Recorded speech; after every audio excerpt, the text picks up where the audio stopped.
Hey everybody, welcome to the next topic. I'm Adam. I'm Stephanie. I'm Clayton. Today we're going to be doing a top 5, but we're going to do the solo top 5, and Stephanie's going to be sharing with us a random top 5. So, without further ado, let's get started.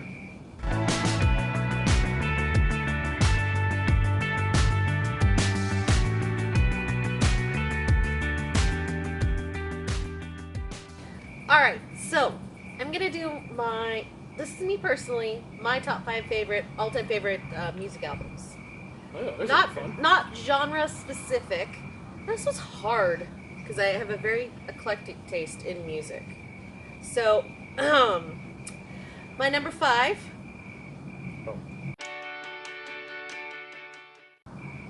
would have to be Backstreet Boys' Millennium.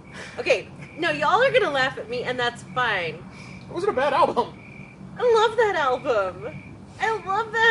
I love them so hard. I do. Wow. I do. Hold on here while I get this. You know, you hate it, but you know the words. They were catchy. If any one of those songs came on the radio, he would sing it all. Yes. So it just had so many good songs, and it was such an interesting time in my life that that's when it came out, and it really resonated with a lot of things that was happening around me. So, well, that tends to happen too when you get a really good album. With any real album that you kind of like, whether you like the whole album or just a few songs, you always kind of associate it with that time in your life. That kind of time in your life and things that were going on, and you remember, oh yeah, the first time I heard this song was this, at this particular moment, or oh yeah, I remember I couldn't stand this song because I had all this going on, and all they kept doing was playing this song, which reminded me of this event going on. It's interesting how songs do that. Yeah. Well, music in general. Music's a big, emotion-provoking sense. Yes. For me, just like you said, it reminds you of anything that comes up, good or bad. It also can make you feel, if you put on, you're having a bad day, you're being depressed, you're going secluded with yourself, put on your headphones, listen to some of your favorite music, and you just get so... Throw your head back, close your eyes, and just... Depending on what the type of music it is, it can, pump you up, it can make you, just smile from ear to ear, it can make you just release all that stress and, do all that stuff for you. So music, is a great, emotional thing. Well, and as a personal example for that one, for me is whenever I'm kind of going through a hard time, or I just kind of have to tell myself, all right, you can do this, just suck it up, you can do this, is one of my favorite songs of his is Soldier by Eminem. That's still one of your favorite songs. Yes, it's still one of my favorite songs. But every time I hear that song, it just, the lyrics, the beat to it, the music, the message, everything about that song just kind of puts in me, just you got this. Yeah. You can do this, you can work through this, you got this. It's Gotta Be You. Backstreet Boys reminds me of Stacey and I in Australia. I'm just like, it's gotta be you. Anyway, yeah. So it reminds me of Stacey and I being total yes, dorks I know the together. word. Shut up. Yeah. Okay. Oop, lost my list. All right. You ready? My number 4 is Celine Dion's "Let's Talk About Love." Okay, criticize all you want. That's fine. I get it. My Heart Will Go On was on there. I'm waiting. But there were so many other good songs on there. I'll never let go, Jack. She did a duet with the Bee Gees. She did a duet with Carole King on there. It was an amazing album. Just so many good songs. Okay, go ahead and criticize. I love Celine. There's an inside joke to that, and I'm not going to get into it right now. Well, she's got an amazing great voice. artist. Yeah, she has an amazing voice. One of the things, okay, Celine Dion's voice kind of bugs me a bit, but that's a personal thing. The thing that I enjoy about Celine Dion is she actually sings. And she sings live. She actually sings. What you hear is actually her voice, and she can actually carry. She was trained. She actually uses her voice. She doesn't think out of her nose. Wow. She actually carries. Being a musician and a singer, I appreciate that. When I hear other... Hold on, now you have to do your helium voice so they can hear it. Yes, I can talk like I've been sucking helium all day. Alright? Anyway, now we go back to... As a musician, as a singer, I can appreciate when somebody actually does something. When somebody is... Like, when you hear on an album, somebody that you didn't think, like, Mike Shinoda of Linkin Park is an actual concert pianist. Like, the guy can actually play piano, and that's impressive to me. Mm-hmm. Because you think Mike Shinoda, Fort Minor, Linkin Park, rapper, but he's actually a piano player. Celine Dion actually sings. So, I may not like her music personally, but I can appreciate and respect the fact she's actually a singer. Okay. Alright. I concur. You concur? You're not going to criticize me? Come on. Wow. No. Well, just wow. There's no criticism. I mean, it's a good pick. I can't knock that. He's quiet. He's bowling. All right. So that then takes us to our number 3. Number 3. Linkin Park Hybrid Theory. Nice. You're not going to get an argument out of me.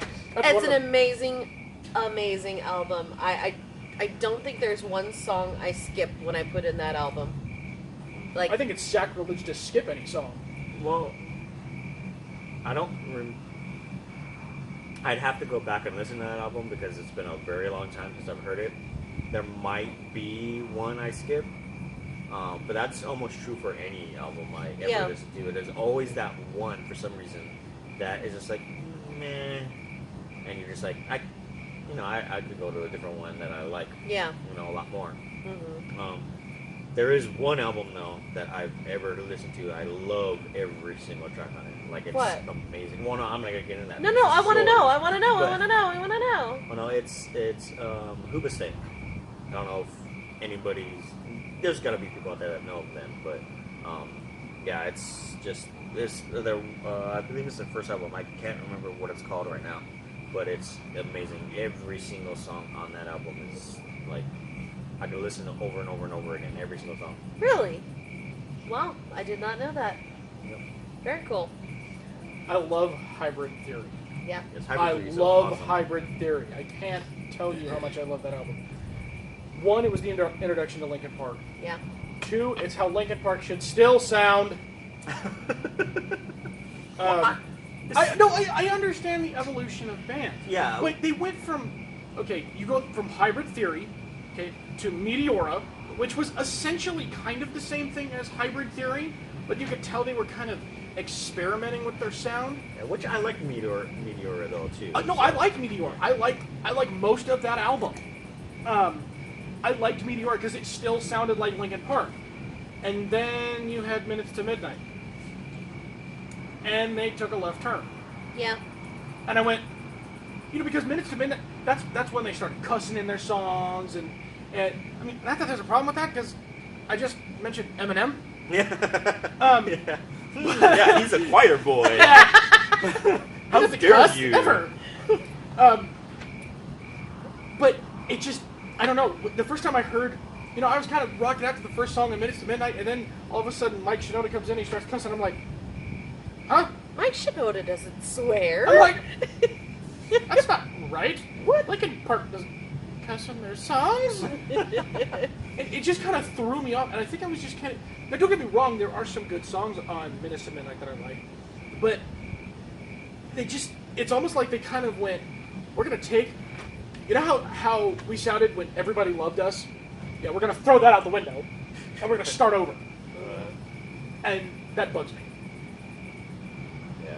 But Hybrid Theory is amazing. Yes, it's a very good pick. So I will definitely give you that one. That is an amazing album. Thank you. And that was your number 3. That's a good spot. It makes me wonder what's 1 and 2. That, yeah. So, all right. We'll so, see. On to number 2. Fallen, Evanescence.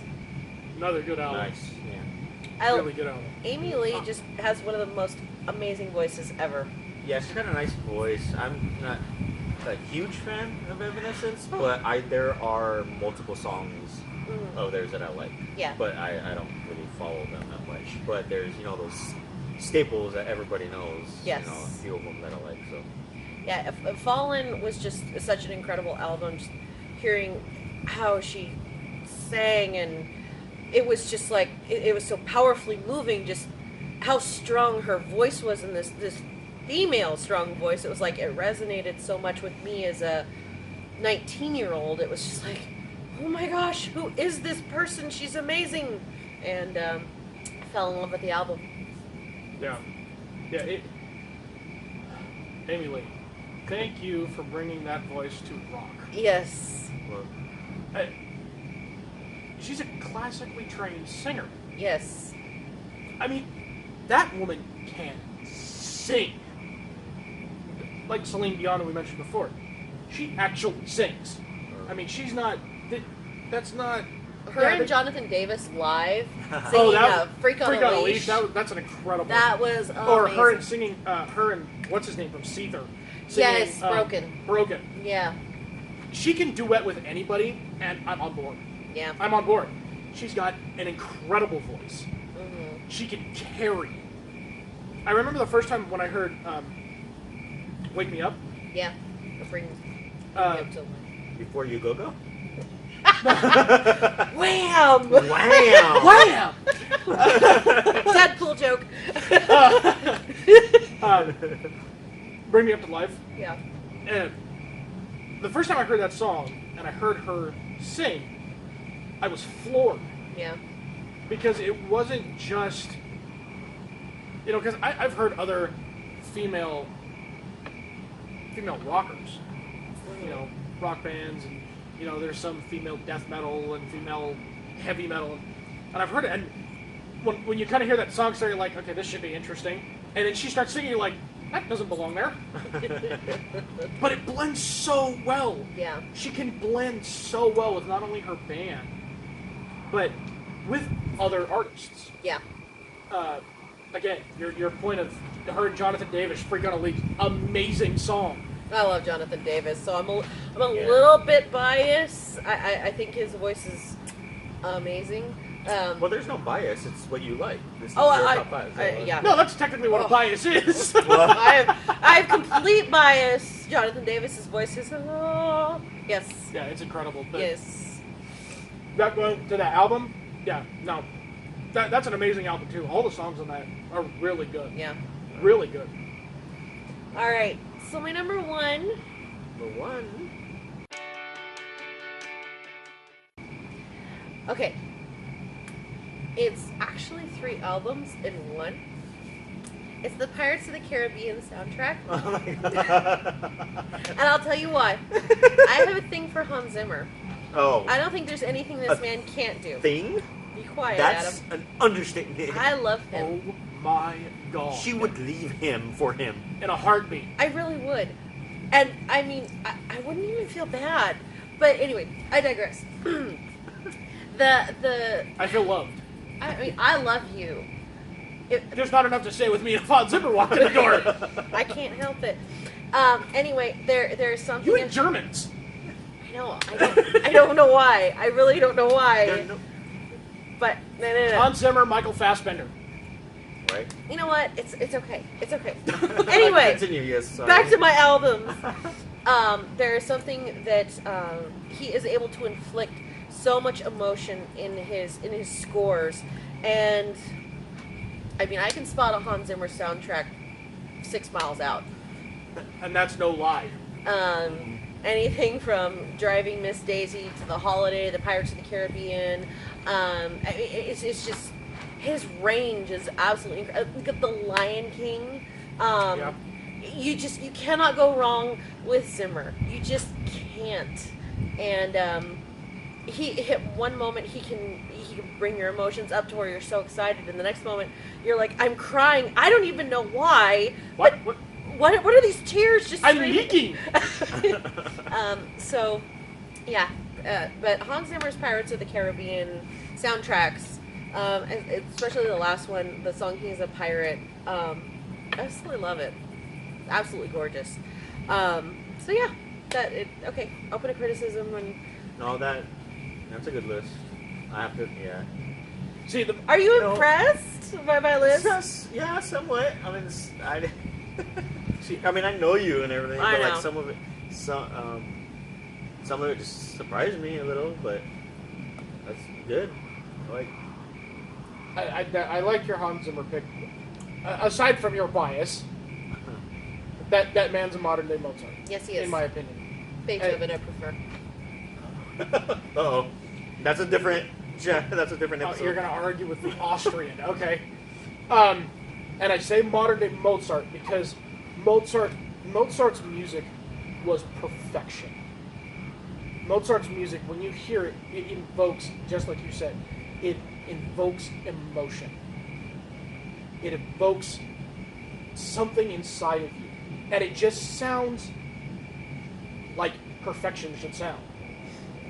And that's the way when you stop and actually listen to the music that Hans Zimmer has composed, when you listen to the way that he arranges, the way that the different instruments play, how oddball instruments he brings into things that blend so beautifully with the rest of what he's done.